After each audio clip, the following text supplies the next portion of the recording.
नमस्कार, आप देख रहे हैं सुप्रभात। मैं हूं रश्मि श्रीवास्तव। आपके साथ सुबह के बुलेटिन की शुरुआत करेंगे झारखंड की खबर के साथ, जहां जेएमएम कांग्रेस और राष्ट्रीय जनता दल ने बुधवार को विधायक दल की बैठक में पूर्व सीएम हेमंत सोरेन को नेता चुना, जिसके बाद मुख्यमंत्री चंपाई सोरेन के साथ हेमंत सोरेन राजभवन पहुंचे।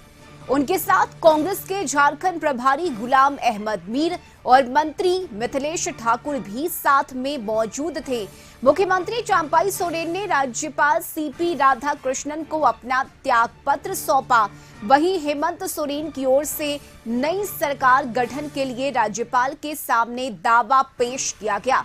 इस दौरान हेमंत सोरेन ने जेएमएम, आरजेडी और कांग्रेस विधायकों के हस्ताक्षर वाला समर्थन पत्र भी सौंपा। राजभवन से इस्तीफा देकर बाहर निकलने के बाद मुख्यमंत्री चंपाई सोरेन ने कहा कि उन्होंने अपना त्यागपत्र राज्यपाल को सौंप दिया है। उन्होंने बताया कि हेमंत सोरेन को विधायक दल का नेता चुन लिया गया है। उधर राज्यपाल ने नई सरकार के शपथ ग्रहण के लिए 7 जुलाई का समय दिया है।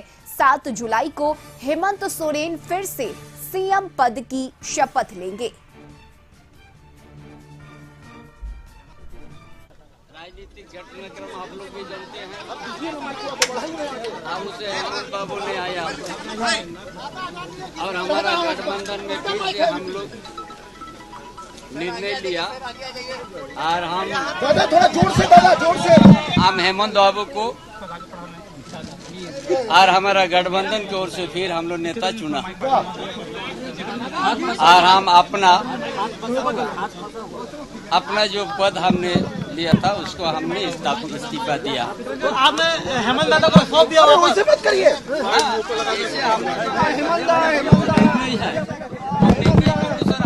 कुछ कहिए, कुछ बोलिए। सर, आपने नई सरकार का दावा पेश किया।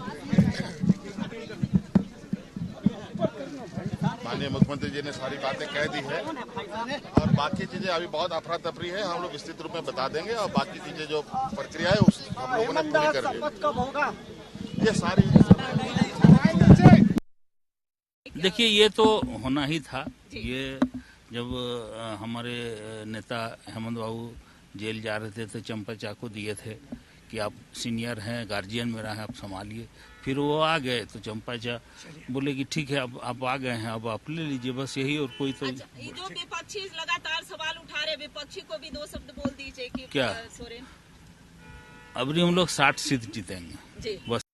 निश्चित तौर पर जिस तरीके से सोची समझी साजिश करके चुनी हुई सरकार को अपदस्थ करना और उसको प्रताड़ित करना, अपमानित करने की जो व्यवस्था भाजपा ने की थी, उनके मंसूबे चकनाचूर हो गए हैं। इसलिए निश्चित तौर पर अब ये सरकार का गठन हुआ है। हमारे मुख्यमंत्री चंपाई सोरेन जी ने इस्तीफा दिया है। वो बहुत ही मजे हुए और अच्छे नेता हैं, जमीन के नेता हैं। अब नए नेता के रूप में हेमंत बाबू ने जो है उनका नाम हम लोगों ने प्रस्तावित किया है। हेमंता विश्व शर्मा जी सोशल मीडिया पर अरे इसे भाजपा के लोग क्या बोलेगा जी, आदिवासी का बेटा को झूठा केस में जेल भेज दिया और अभी ये लोग का पेट में दर्द हो रहा है। ये लोग कुछ नाराज हैं कि नहीं है ये बताइए।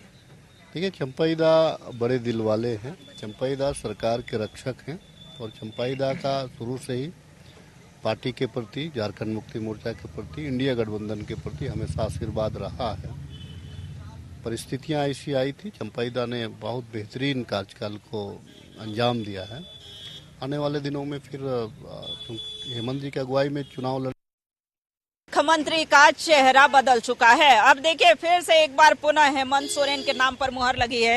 राजभवन में चंपाई सोरेन ने इस्तीफा भी सौंप दिया है। सर, क्या ये कितना प्रभाव पड़ेगा आगामी दिनों में? देखिए, महागठबंधन मजबूत है और आदरणीय चंपाई सोरेन जी की बड़प्पन है कि उन्होंने हमारे नेता को वापस से मुख्यमंत्री का पद ग्रहण करने के लिए अपनी इच्छा जाहिर की है। और निश्चित तौर पर ये दिखाता है कि किस तरीके से हम इंटैक्ट हैं। और हेमंत सोरेन जी के वापस मुख्यमंत्री बनने से निश्चित तौर पर जिस तरीके से झारखंड पहले काम कर रहा था, निश्चित तौर पर चंपाई सोरेन जी का भी कार्यकाल बहुत अच्छा रहा है। आने वाले समय में हमें और मजबूती मिलेगी। अच्छा, ये लगातार विपक्ष कर रही है कि चंपाई सोरेन के साथ सही नहीं हुआ, गलत हुआ, तो अपने पार्टियों को देखें, अपने पार्टी के सदस्यों को देखें। हमारे पे विचार देने वाले विपक्ष का कोई रोल होता नहीं है।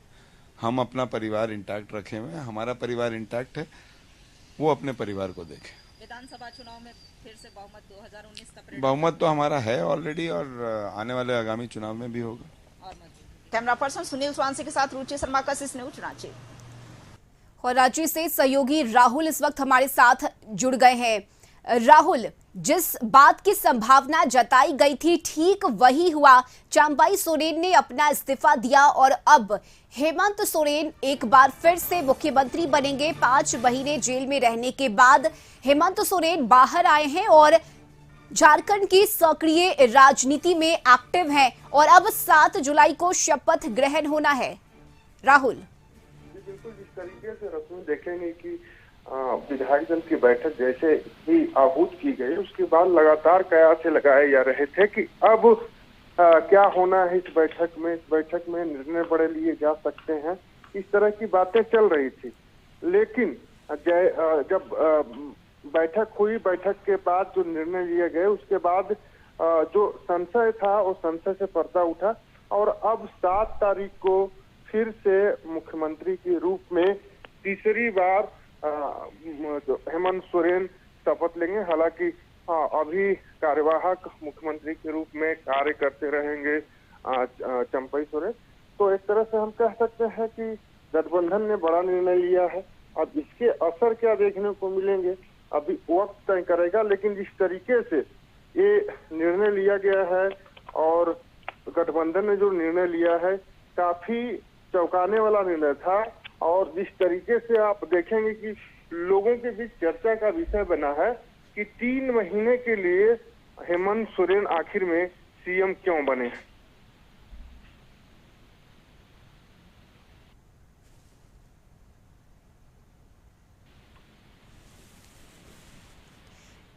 बिल्कुल राहुल, और देखिए सभी के हस्ताक्षर वाले पत्र भी सौंप दिए गए हैं, यानी दावा पेश किया गया है और अब 7 जुलाई को शपथ ग्रहण की तैयारी होगी।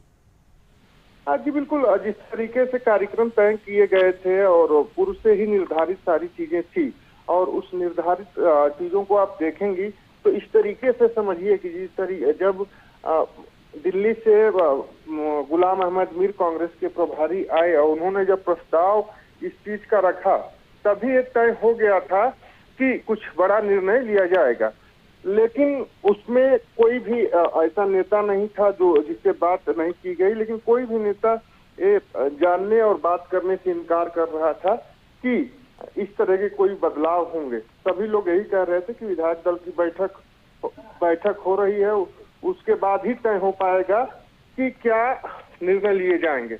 तो उसके साथ आप देखेंगे किस तरीके से जो बातें चल रही थी उन बातों में एक तरह से कह सकते हैं कि पुष्टि हुई है। हालांकि जो चुनाव है विधानसभा के चुनाव काफी इफेक्ट डाल सकते हैं इनके निर्णय पे।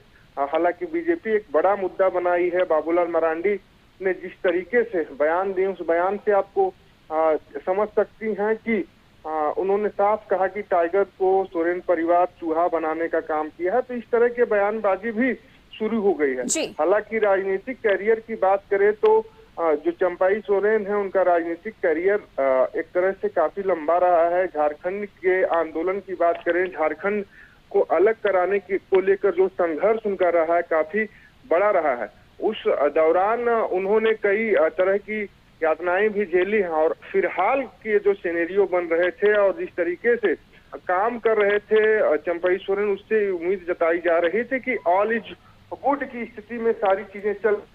लेकिन अचानक से जो बैठक हुई, बैठक में जो बदलाव हुए, इससे साफ होता नजर आ रहा है कि हेमंत सोरेन के मन में ये बातें पहले से ही थी या जब पहले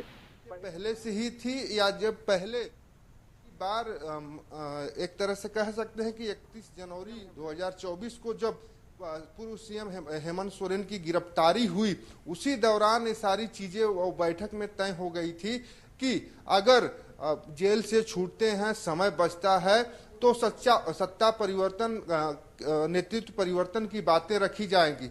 हो सकता है कि इस पर जो है चंपाई सोरेन सहमति जताए हों, क्योंकि जिस तरीके से चंपाई सोरेन बिना कुछ किए एकदम आराम से गए राजभवन और उन्होंने अपना जो है कि त्याग पत्र सौंप दिया, इस्तीफा दे दिया। उसके साथ ही जो लोग थे मौजूद थे उनके साथ गठबंधन दल के नेता जो नए चुने गए थे, हेमंत सोरेन मौजूद थे, प्रदेश अध्यक्ष राजेश ठाकुर मौजूद थे, आरजेडी से विधायक जो हैं सत्यानंद भोक्ता मौजूद थे, विनोद सिंह मौजूद थे, गुलाम अहमद मीर मौजूद थे। किसी तरह की कोई करवाहट नहीं नजर आई। अक्सर ऐसा देखा गया है कि जब एक मंत्री से दूसरा कोई नेता मंत्री पद छीनता है या मंत्री पद से उन्हें कुर्सी से नीचे उतारता है तो कई तरह की उठापटक की स्थिति होती है, लेकिन झारखंड में ऐसी उठापटक की स्थिति नहीं देखने को मिली। कायदे से एकदम प्रेम से चंपई सोरेन कह सकते हैं कि अपना इस्तीफा सौंपे।